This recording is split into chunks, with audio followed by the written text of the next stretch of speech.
नमस्कार मित्रांनो देवीच्या 3.5 शक्तिपीठापैकी एक मूळ जागृत पीठ म्हणजे माहूरगड रेणुका माता होय. श्री परशुरामाची माता म्हणूनही रेणुका मातेला ओळखले जाते. महाराष्ट्रातील अनेक परिवारांची ही कुलदेवता आहे. मित्रांनो, हे मंदिर 13व्या शतकात देवगिरीच्या यादवकालीन राजाने बांधले आहे असे म्हटले जाते. माहूरगडावरच श्री दत्तात्रेयाचा जन्म झाला अशी भाविकांची श्रद्धा आहे. तर मित्रांनो, आज आपण या व्हिडिओमध्ये जाणून घेणार आहोत माहूरगडाची संपूर्ण माहिती. नेमकी या गडाची निर्मिती कधी झाली आणि त्यामागचा इतिहास आणि यामागील कथा काय आहे हे बघण्यासाठी मित्रांनो व्हिडिओला शेवटपर्यंत बघा आणि चॅनलला सबस्क्राईब करायला विसरू नका. चला तर सुरुवात करू आपल्या या व्हिडिओला. मित्रांनो, नांदेड जिल्ह्यात तीर्थक्षेत्र माहूर हे वसले आहे. ते नांदेड शहरापासून 130 किलोमीटर अंतरावर आहे.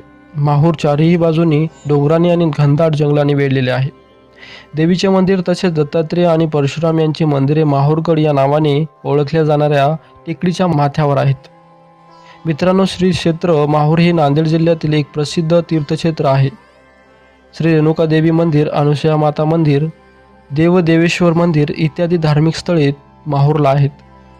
पण त्याचबरोबर ज्यांना इतिहासाची आवड आहे त्यांच्यासाठी रामगड, माहूर संग्रहालय, सोनापीर दर्गा, पांडवलेणी आणि राजे उद्धवराव देशमुख यांचा वाडा अशा अनेक ऐतिहासिक वास्तूसुद्धा माहूरमध्ये आहेत. देवीच्या 3.5 शक्तिपीठापैकी एक मूळ जागृत पीठ म्हणजे माहूरची श्री रेणुका माता होय. श्री परशुरामाची माता म्हणूनही रेणुका मातेला ओळखले जाते. महाराष्ट्रातील अनेक परिवारांची ही कुलदेवता आहे. देवीचे मंदिर 13व्या शतकात देवगिरीच्या यादवकालीन राजाने बांधले आहे असे म्हटले जाते. माहूरगडावरच श्री दत्तात्रेयाचा जन्म झाला अशी भाविकांची श्रद्धा आहे. तर मित्रांनो, जाणून घेऊया एका कथेनुसार या माहूरगडाची निर्मिती कशी झाली. मित्रांनो, माता पार्वतीने कुब्ज देशाच्या राजाच्या पोटी जन्म घेतला होता. तिचे नाव रेणू असे ठेवण्यात आले होते. शंकराचा अवतार मानलेल्या जमदग्नी ऋषीबरोबर तिचे लग्न झाले होते. जमदग्नीच्या आश्रमात अनेक शिष्य शिकत असत. सर्वांच्या मनोकामना पूर्ण करणारी कामधेनू गाय जमदग्नीकडे होती. राजा सहस्त्रार्जुनाला या कामधेनूचा मोह झाला. त्याने जगदम्नीकडे कामधेनू मागितली. ऋषीने राजाची मागणी मान्य केली नाही. तेव्हा पराक्रमी जमदग्नीचा पुत्र परशुराम आश्रमात नव्हता हे बघून सहस्त्रार्जुनाने आश्रमावर हल्ला केला. आश्रम उद्ध्वस्त करून जमदग्नींना ठार मारले व कामधेनू हिरावून नेली.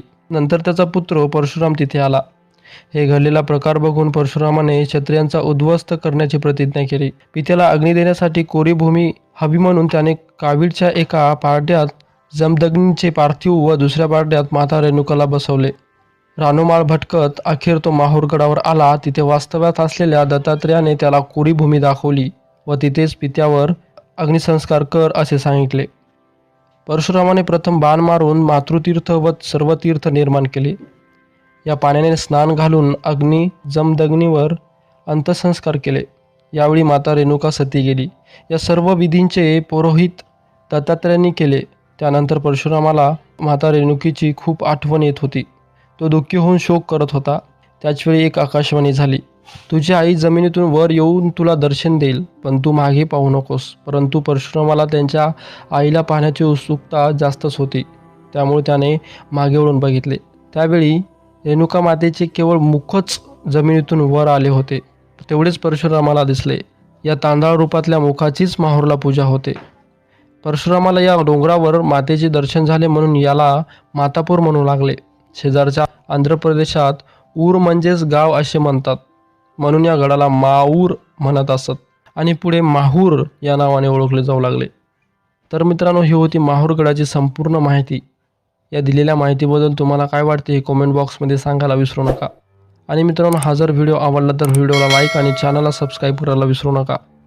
चला तर भेटू दुसऱ्या व्हिडिओमध्ये. तोपर्यंत बाय. जय हिंद, जय महाराष्ट्र.